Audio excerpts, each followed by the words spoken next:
Hello, good morning students. आज हम जिस समास की बात करने वाले हैं वह बहुव्रीहि समास में व्याधिकरण बहुव्रीहि समास या व्याधिकरण यानी कि समास के जो दोनों पद है वह दोनों पदों की अलग अलग विभक्ति होती है, जिसमें प्रथमांत शब्द और सप्तम्यांत दोनों शब्द में दोनों अलग अलग विभक्ति वाले पद होते हैं और वो दोनों शब्दों में से एक अर्थ रूप समास होता है, उसको हम व्याधिकरण समास यानी कि दोनों की विभक्ति अलग अलग होती है।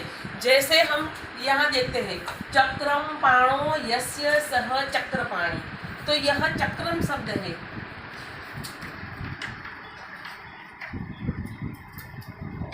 वह है प्रथमांत,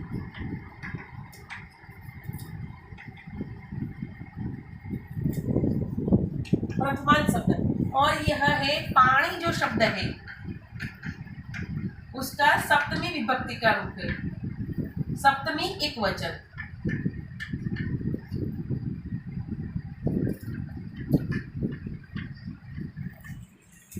पाणो,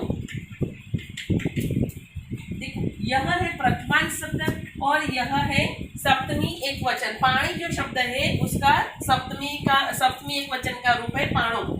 यस्य सह से जो जुड़ा हुआ है वह दोनों विभक्ति को यस्य सह यानी कि जिसका है वह, तो जो चक्रम पाणो यस्य सह चक्रपाणी, चक्रपाणी यानी कि जिसके हाथ में जिसने चक्र धारण किया है वह, यानी कि इस शब्द का जो प्रतीत होगा, इस समास से जो प्रतीत होता है वह है कृष्ण।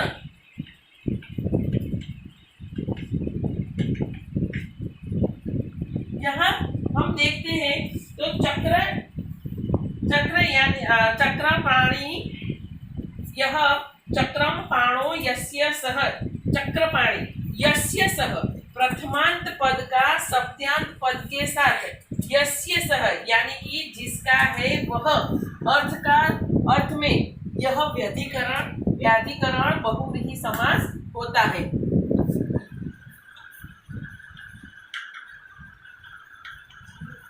व्याधिकरण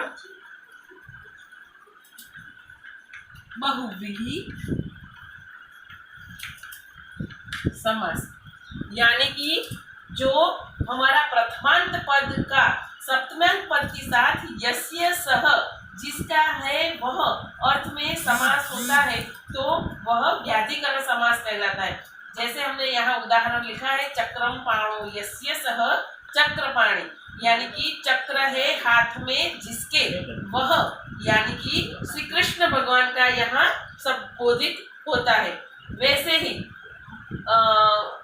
दूसरा हम एक उदाहरण लेते हैं, हिरण्यस्य अक्षिण इव अक्षिणो यस्या सह, यानी कि हिरणाक्षी यह शब्द दमयंती के लिए प्रयोग किया गया है। हिरणी जैसी जिसकी आंखें हैं वह, तो यह स्त्रीलिंग में हिरणाक्षी कहलाती है। यह दमयंती का जो है वह विशेषण है। और अब हम दूसरा एक समास देखते हैं कि सर्व पद रूपी बहु सह ऐसे अव्यय तृतीयांत पद के साथ समान संयोग, ऐसे अर्थ में समास होता है। सह के स्थान पे स आदेश होता है। जैसे हम उदाहरण देखते हैं सह पुत्रेण इति सपुत्र, सह पुत्रेण इति सपुत्रेण, यानी कि यहाँ देखो सह पुत्रेण इति सपुत्रेण, ऐसे जो हम सह शब्द के साथ जब समास होता है सह पुत्रेण इति सपुत्रेण, तो सह अव्यय के साथ तृतीयांत पद, यह पुत्रेण हमारा तृतीयांत पद है, तो सह पुत्रेण इति सपुत्रः, सह पुत्रेण इति सपुत्रः, यहाँ सपुत्र होता है, सह पुत्रेण इति सपुत्रः।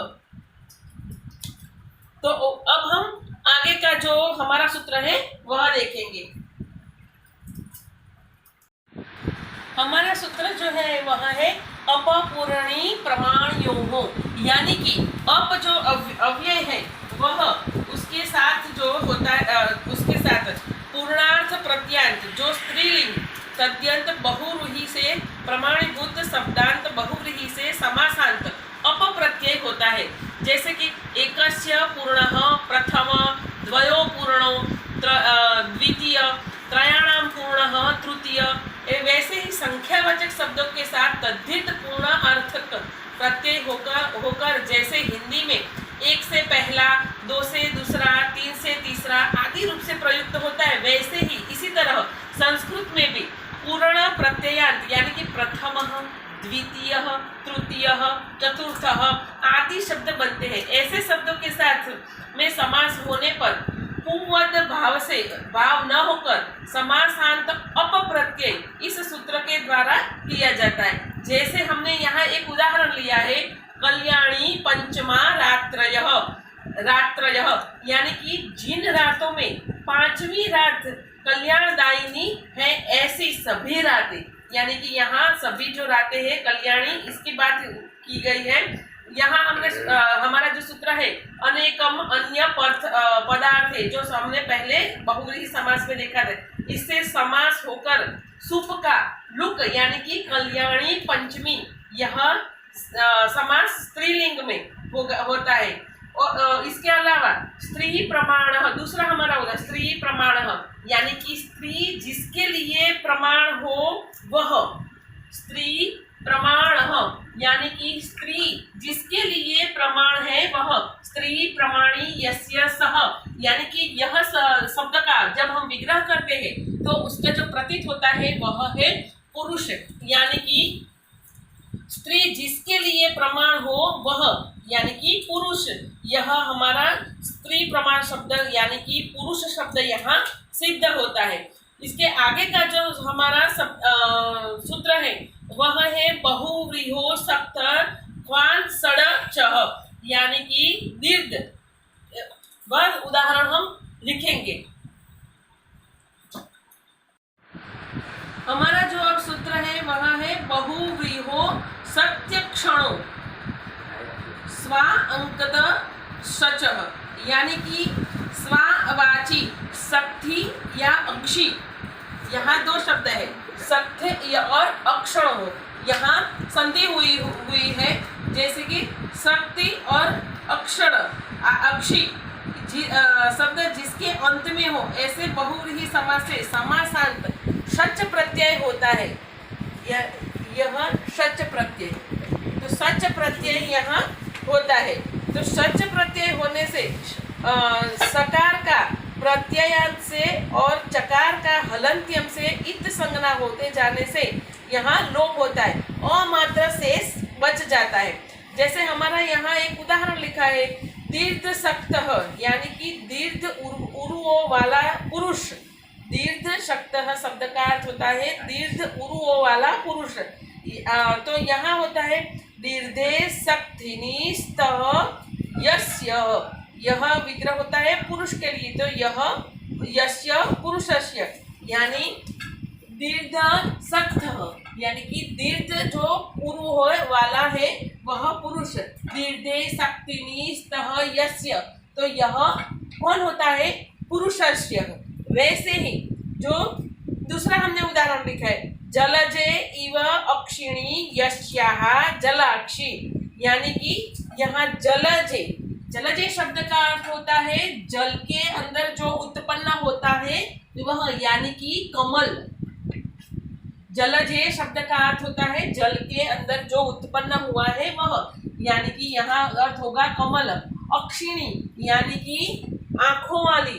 इव जो शब्द है वह जैसी, यह अलंकार है, तो कमल के जैसी आंखों वाली। तो जलजे अक्षिणी यस्य सह, यानी कि जल कमल जैसे सुंदर आंखों वाली स्त्री। तो यहाँ ये पुरुष का बोधक होता है, तो जलाक्षी शब्द है वह स्त्रीलिंग है, यह स्त्री का बोध कराता है। तो यह शब्द का अर्थ होता है स्त्री। जलजे इव अक्षिणी यस्य जलाक्षी यानी कि स्त्री, कमल के जैसी सुंदर सुंदर आंख वाली जो स्त्री है वह।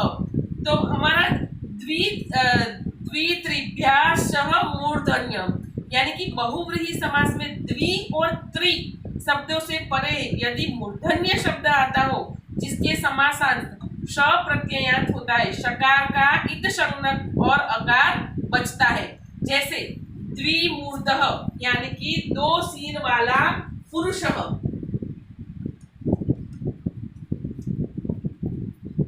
जैसे दो सिर वाला पुरुष। तो इसका उदाहरण कुछ ऐसा है,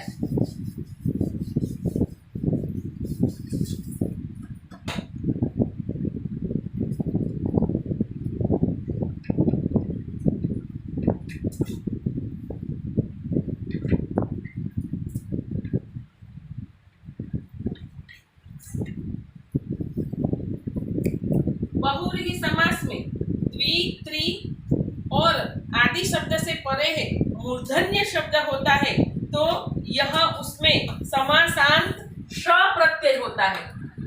समास के अंत में जो होता है वह स होता है। तो जैसे द्विमूर्धः,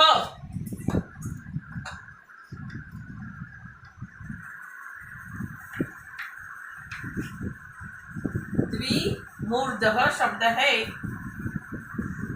तो द्वौ मूर्धानौ यस्य सह, यानी कि दो मूर्धा यानी कि दो मस्तक, दो सिर है जिसके वह पुरुष। इसके बाद संख्यात्तर बहुव्रीहि समास में आसन, अदर, अधिक शब्दों का संख्यावाचक शब्दों के साथ समास होता है, जैसे कि दशानाम समीपे ये संति उपदशा यानी कि 9 और 10 के बीच का, यानी कि 9 और 11 10 के समीप का, 10 के समीप का। इसका अर्थ हम 9 भी कर सकते हैं और 11 भी कर सकते हैं, 9 के 11 से बीच में। इसके बाद आता है आसन्ना यानी कि विसंति ये आसन्ना विषम यानी कि 20 के नजदीक का, यानी कि अर्थात 19 हो सकता है। इसके अलावा संख्यावाचक जब सब पद होते हैं तो संख्यावाचक पद संख्येयवाचक विशेषणीभूत संख्यावाचक शब्द के साथ समास होता है, जैसे द्वौ वा,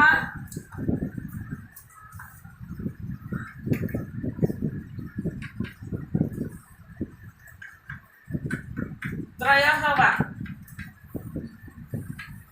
इति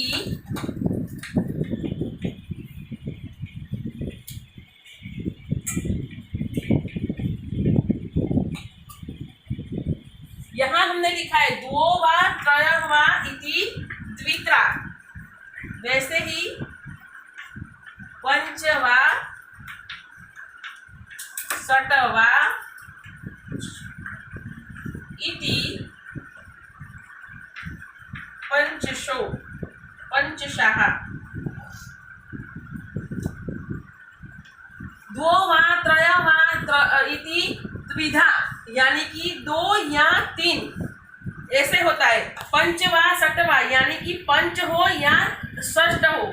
देखा हमने यहाँ पहले जब द्विगु कर्मधारय समास में नहीं, द्विगु समास में हमने कहा था कि पहला जो शब्द होता है वह संख्यावाचक होता है, लेकिन यहाँ भी संख्यावाचक शब्द तो है पंच, द्वि वगैरह, लेकिन यहाँ जब विग्रह करते हैं तो वह शब्द द्वौ वा 2 या 3 ऐसा पंच या षष्ठ जैसे, और द्विगु समास में हम ऐसे करते कि उसमें समाहार विग्रह करते समय समाहार शब्द को हम उसमें सम्मिलित करते थे, जैसे त्रयाणाम लोकानाम समाहार इति त्रिलोकी, यानी कि द्विगु समास में जब हम दर्शाते थे तो पूरे समूह की बात होती थी। जो 3 पंच रात्र बोलते थे तो 5 रात्रियों का समूह ऐसा होता था, लेकिन यहाँ द्वौ वा त्रयः वा इति द्विधा यानी कि 2 या 3। इसके आगे का उदाहरण हम अगले वीडियो में देखते हैं।